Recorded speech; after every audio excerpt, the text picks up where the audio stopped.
disfrutar de lo rico. Este programa es presentado por Café Rico, el café perfecto. Bueno, buen momento para que usted y yo pues disfrutemos de un café rico a esta hora de la mañana, y por eso qué mejor razón para poderlo hacer con Café Rico, el café perfecto. Así es que desde ya, bienvenidos a quienes nos sintonizan. Insisto, teníamos previsto la conversación con el expresidente del Tribunal Supremo Electoral, pero lamentablemente pues no se cumplió el propósito.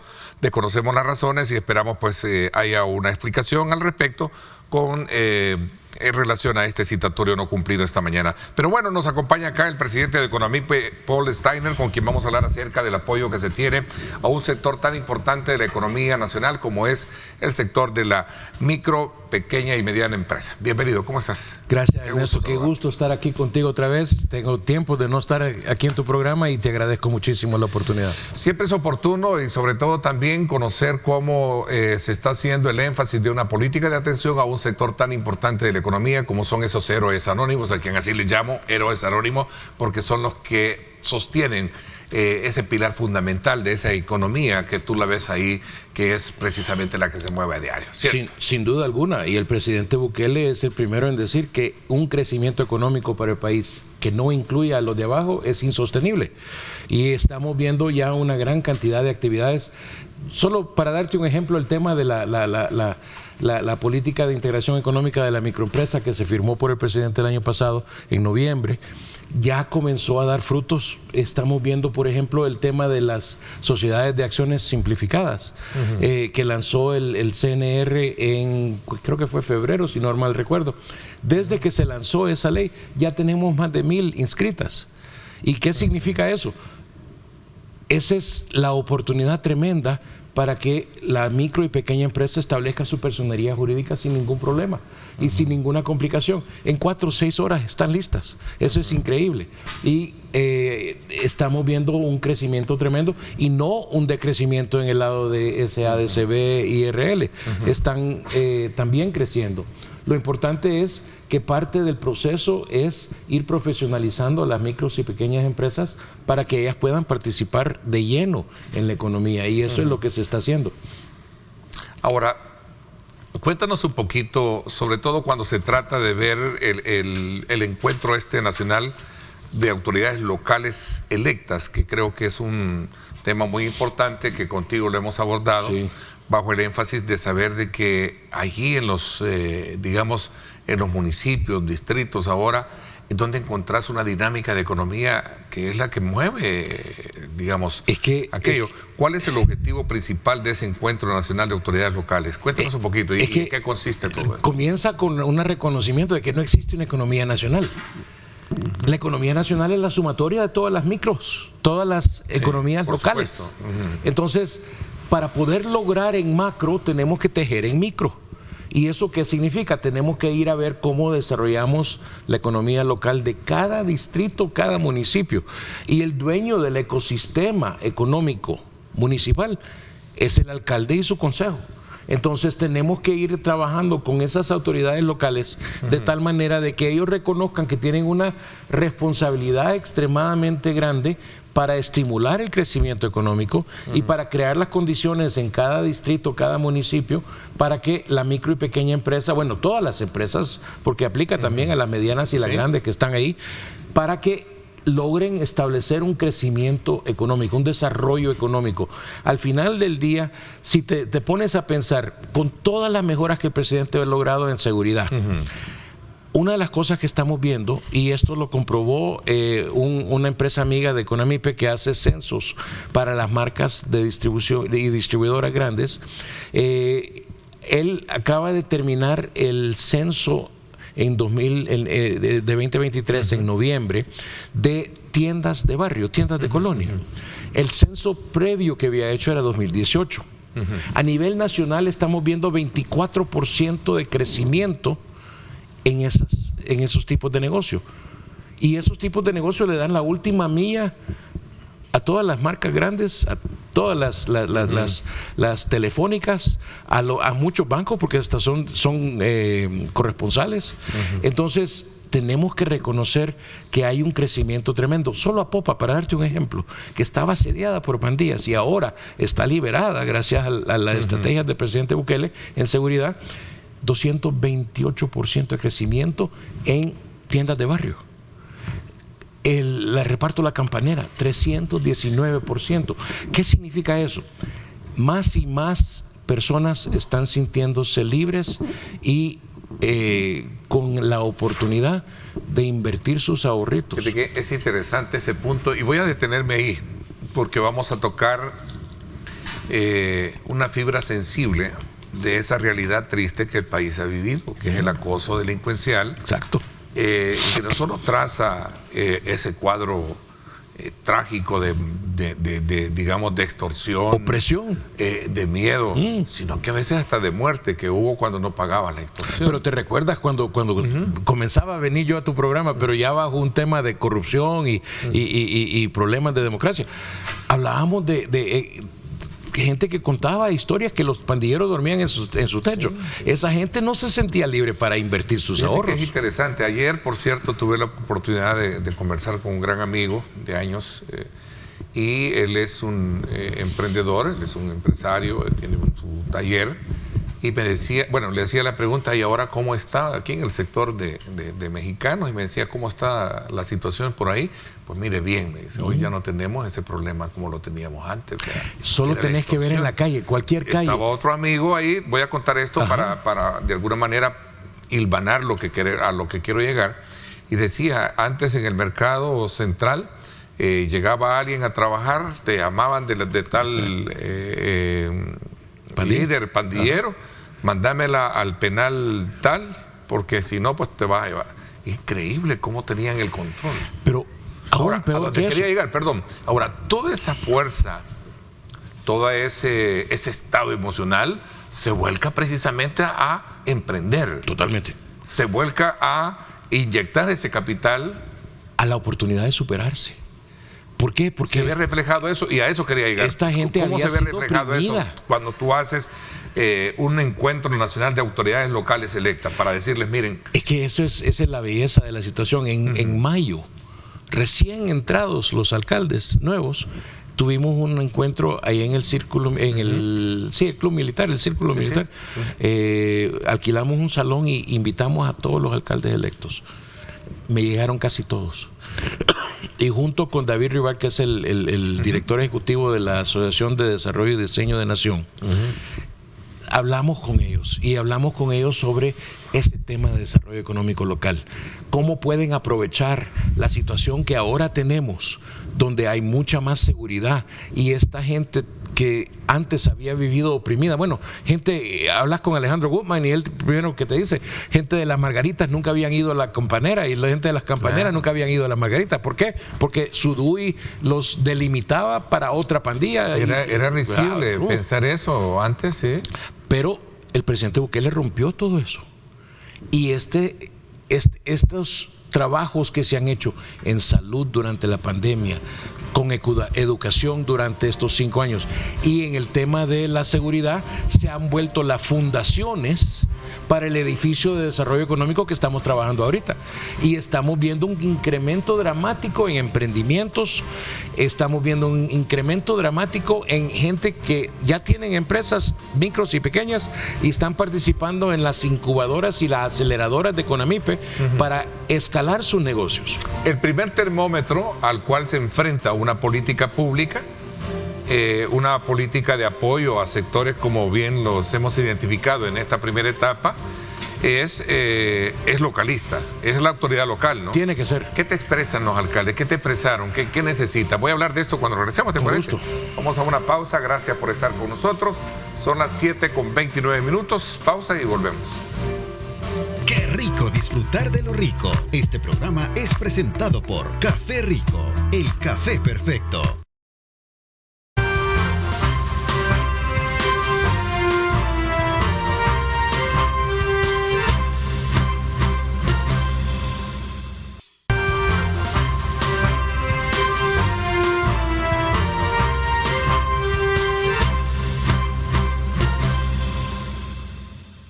Bueno, gracias nuevamente por estar con nosotros a esta hora de la mañana. Continuamos nuestra interesante conversación con Paul Steiner, presidente de CONAMIPE, y estamos hablando acerca de cómo una política de Estado, en este caso muy en particular con énfasis a apoyar a micro, medianos y pequeños empresarios, debe de ser efectiva.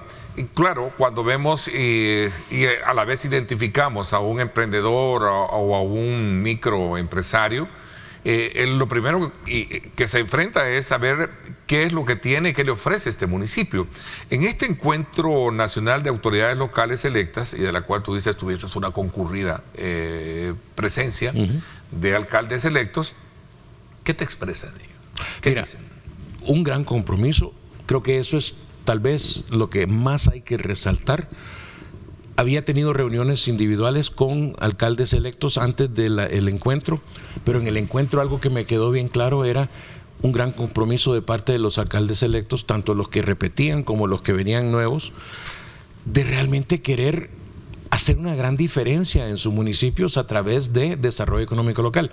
Y el primer punto y el primer paradigma que se tuvo que romper y que se está rompiendo ahorita es que desarrollo económico local no requiere obras. No requiere que construyas cosas, no requiere que se haga una gran inversión. Lo que se requiere es ordenanzas que estimulan el desarrollo económico local, iniciativas con la empresa privada y en particular las micros y pequeñas. Te doy un ejemplo bien sencillo. Hablábamos antes de ese censo de tenderos de barrio. Cuando tú te das cuenta, agarremos un distrito, solo mexicanos. Las dos mitades de mexicanos, una mitad es verde porque es todo, no tiene vivienda, sino que es todo campo verde, y la otra mitad es un lugar habitacional gigantesco porque es una gran zona residencial donde vive mucha de la gente, pero trabajan fuera de mexicanos. Entonces ese crecimiento, y el Walmart, que es el supermercado grande que está al otro lado, está del otro lado del área verde. Los de mexicanos no compran en el Walmart, compran en las tienditas, compran en el mercadito. ¿Y qué significa?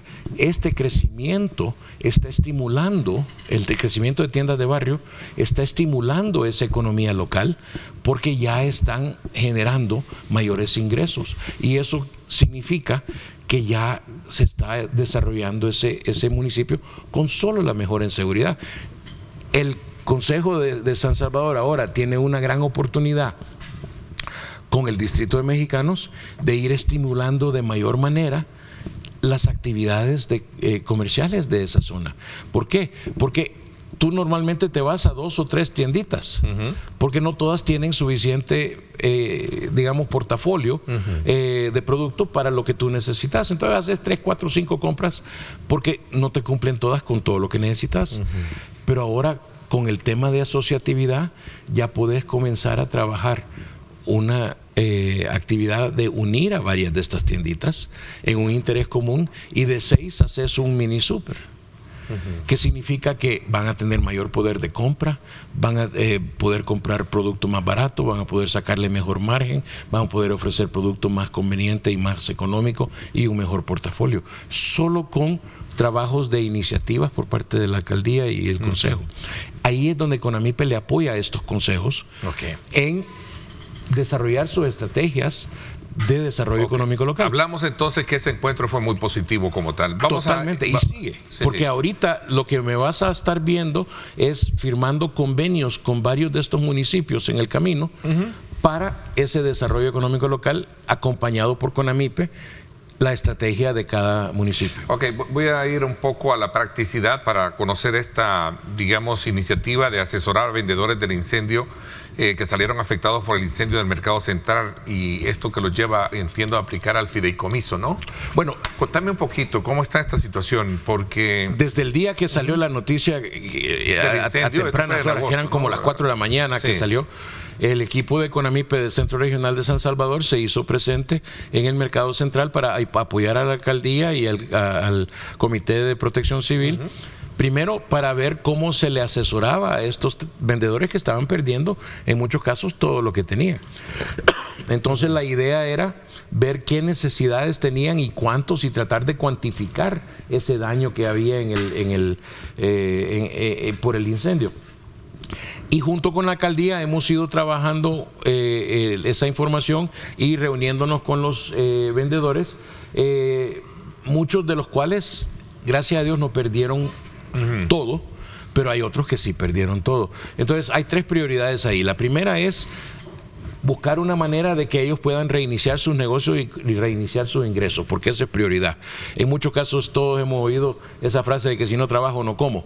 Entonces obviamente estos son micros de subsistencia y micros de muy acumulación simple, y lo que necesitan es reiniciar su negocio. Entonces esa es prioridad 1, y ya estamos viendo a la alcaldía ofreciéndoles espacios nuevos para poder operar en lo que es el sótano.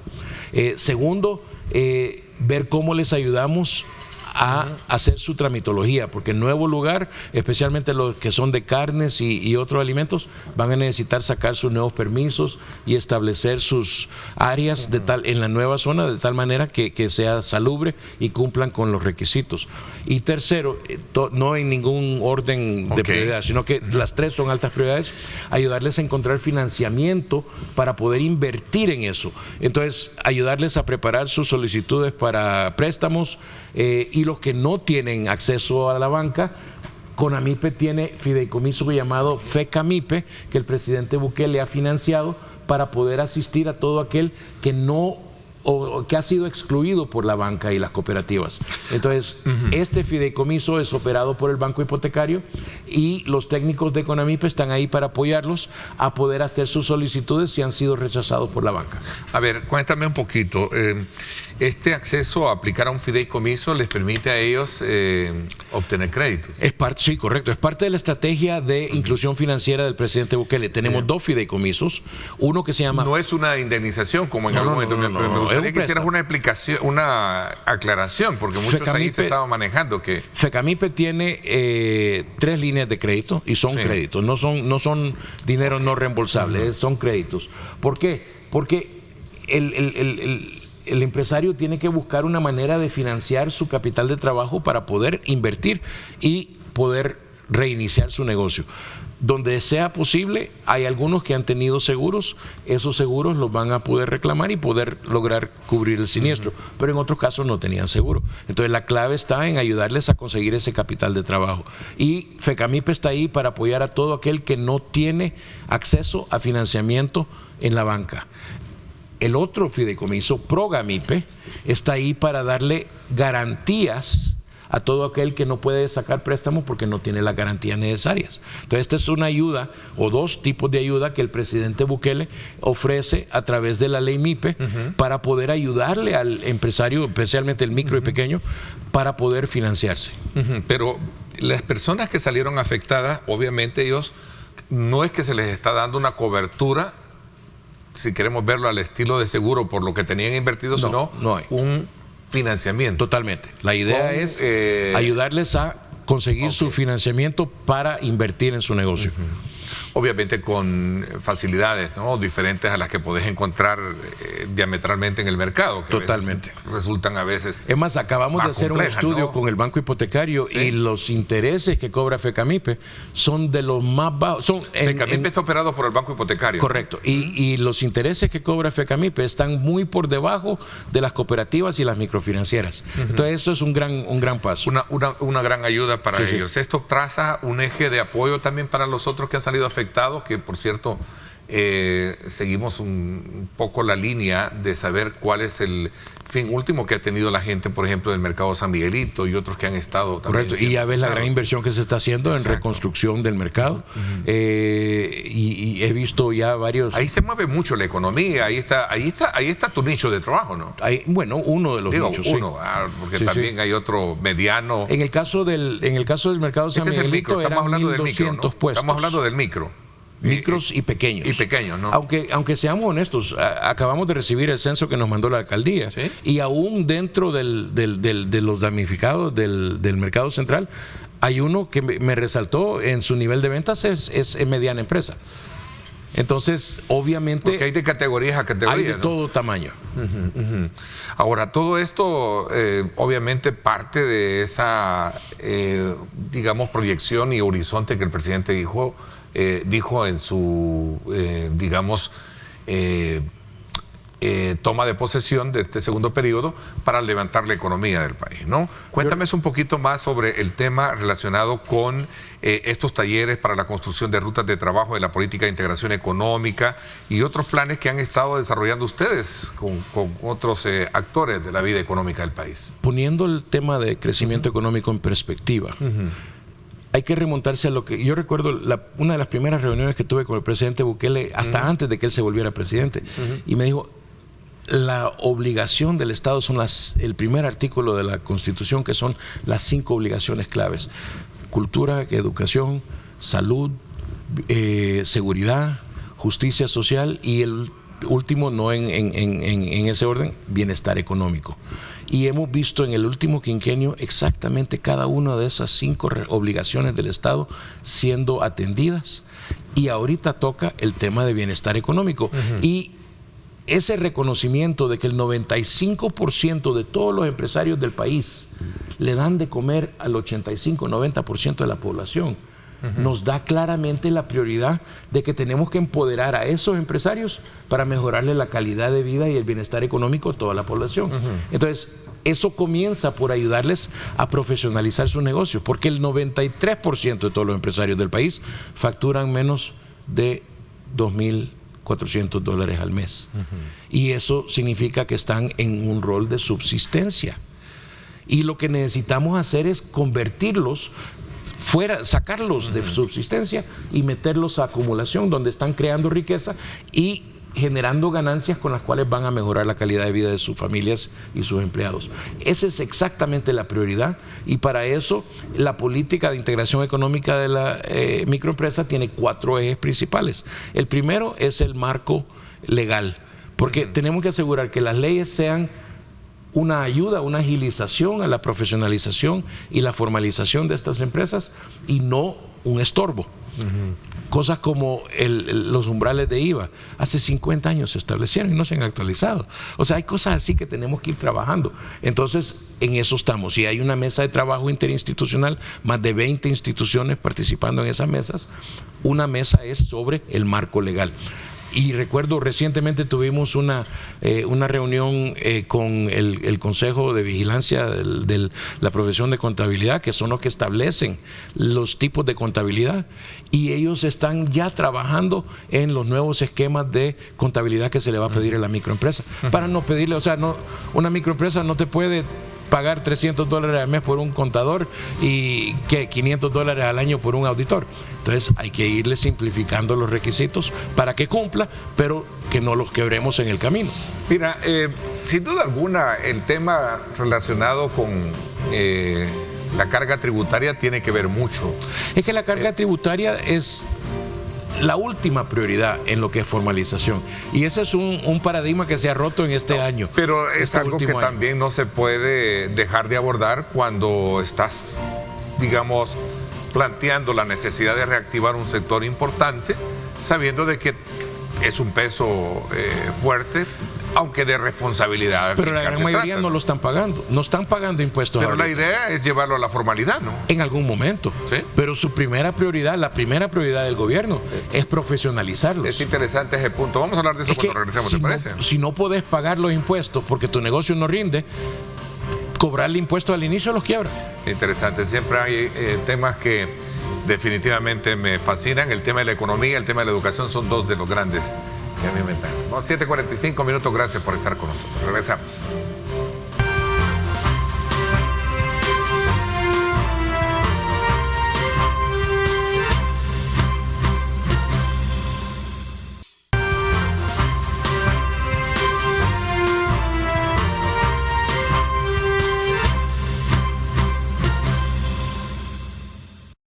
Bueno, gracias nuevamente por estar con nosotros a esta hora de la mañana. Continuamos nuestra conversación y te dejé planteado este tema interesante que no se puede dejar o invisibilizar a la hora de ver ¿qué tanta, digamos, fuerza como emprendedor tú puedes tener a la hora de ver una carga tributaria que muchos sostienen que es bastante fuerte? Es que ese es un mito que se ha tenido por muchos años.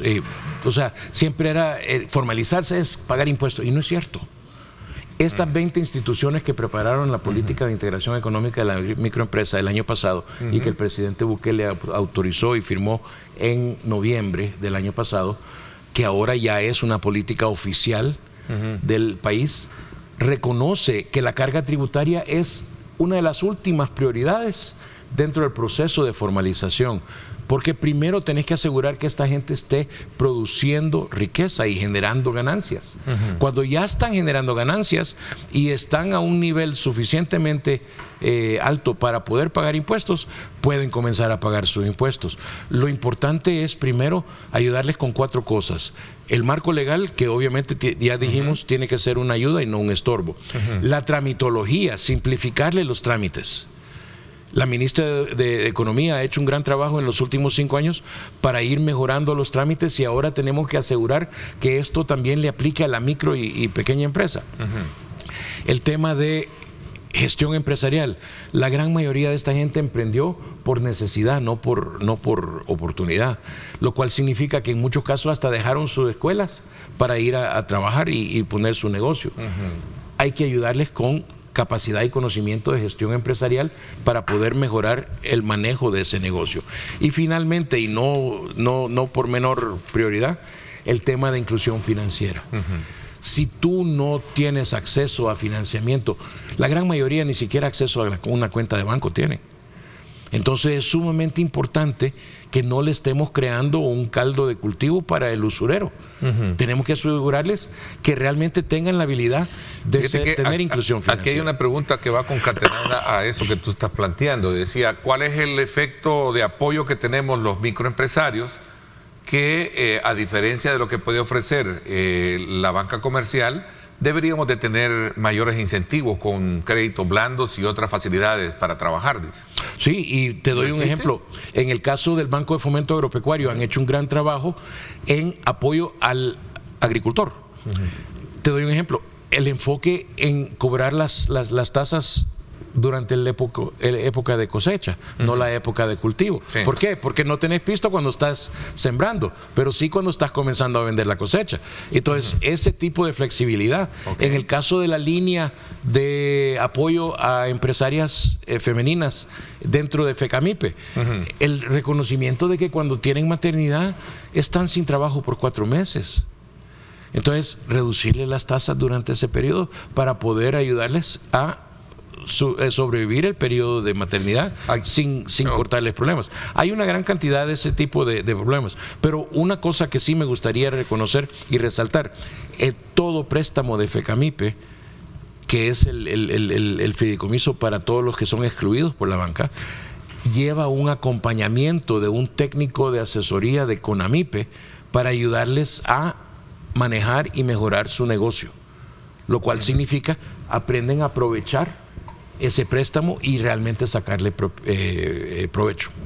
A ver, aquí hay otra pregunta que Ernesto, gracias por el espacio. Dice, en el centro de la capital muchos microempresarios estamos siendo asediados precisamente por el cambio y giro que están planteando las nuevas autoridades de administrador.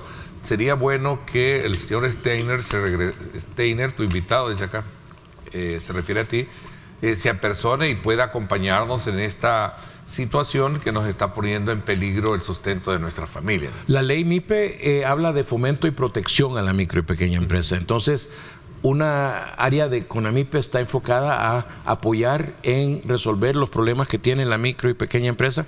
Si usted tiene problemas ahí, el que mandó esta pregunta y este comentario, acérquese al Centro Regional de San Salvador. Ahí tenemos un equipo listo para poder apoyarlo y trabajamos interinstitucionalmente con otras instituciones, tanto centrales del gobierno central como también del gobierno local, para poder apoyarlo. Entonces, sí les sugiero, por favor, acérquese al Centro Regional de San Salvador y estamos a la orden para poder apoyarlo.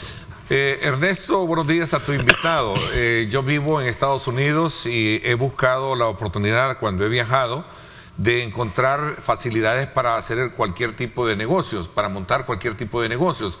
Pero veo que hay demasiados requisitos segregados, dice, y no en una ventanilla única. Entiendo que el CNR está impulsando la ventanilla única para el establecimiento de empresas hoy en día. Crea Empresa está ya lanzado y funcionando. Está funcionando. Creo que para el amigo que nos está sintonizando. Pero es importante también hacer énfasis de que esa ventanilla debe ser la facilitadora de todos los trámites para que puedas no estar de aquí, de la seca a la meca, perdón el término, para estar haciendo los requisitos. Si el compatriota que esté en Estados Unidos quiere venir a invertir aquí en El Salvador, tenemos tanto el apoyo de parte de Cancillería, el apoyo de parte de Invest, el apoyo de parte de CONAMIPE y el apoyo de parte del Ministerio de Economía para poder apoyar en esa inversión. Depende del valor de la inversión y el tipo desde qué institución está ahí para apoyarlo. Pero también les recuerdo que el secretario de Comercio e Inversiones, Miguel Catán, maneja un comité de fomento a la inversión que está ahí para simplificar y reducir los trámites para los inversionistas y ahí hay una gran cantidad de instituciones involucradas para poder apoyarlo. Entonces, si usted tiene un momento, escríbame a presidencia@conamipe.gov.sv y yo con gusto tomo sus preguntas y le contesto específicamente sobre su necesidad. En el caso de lo que se está haciendo en estos momentos, estamos viendo inversión por todos lados, Ernesto. Inversión desde afuera hacia adentro del país. Bueno, ya oímos lo de la empresa de economía mixta que va a manejar los puertos. Toda esa infraestructura está ahí para apoyar todo el resto de la inversión en nuevos negocios y en emprendimiento y en inversión extranjera que se está haciendo. Te quería contar un ejemplo en un tema que hacemos con un proyecto que tenemos con Corea, que se trata de empresas dinámicas y culminamos un proyecto de incubación en diciembre del 2023, entregando, gracias a los fondos de Corea, $483,000 a 57 de los 118 emprendedores que terminamos de incubar en diciembre. Esos 57 emprendedores, nuevos negocios, facturaron solo en el primer trimestre de 2024 casi $500,000, casi que cubriendo todo el dinero que se les había dado, lográndolo en ventas. Si lo calculas en relación a un año entero y haces la interpolación, es $4 de retorno a la economía salvadoreña por cada $1 de inversión del proyecto. Y eso es el tipo de desarrollo que queremos lograr con emprendimientos y con pequeños y micros empresarios, porque sabemos que ahí está la dinamicidad y son el motor efectivo de la economía. Mira, aquí hay un tema interesante, una pregunta que tiene que ver con este taller de compras públicas para la MIPE, ¿verdad? Fíjate que es bien interesante. Aquí una pregunta que viene es: ¿cuáles son los principales desafíos que enfrenta la MIPE al competir en el mercado de compras del Estado? Y la pregunta dice así, mira, es bien interesante. Ernesto, los pequeños y medianas empresas siempre tenemos una desventaja a la hora de poder participar en compras con el Estado. Debería de haber un marco regulatorio que le permita que el grande no se coma al pequeño. Siempre tenemos una desventaja frente a ellos. Fíjate que no tanto. ¿Se ha corregido esa situación? Y se está corrigiendo. No, o sea, no se ha dado vuelta totalmente, pero se está corrigiendo.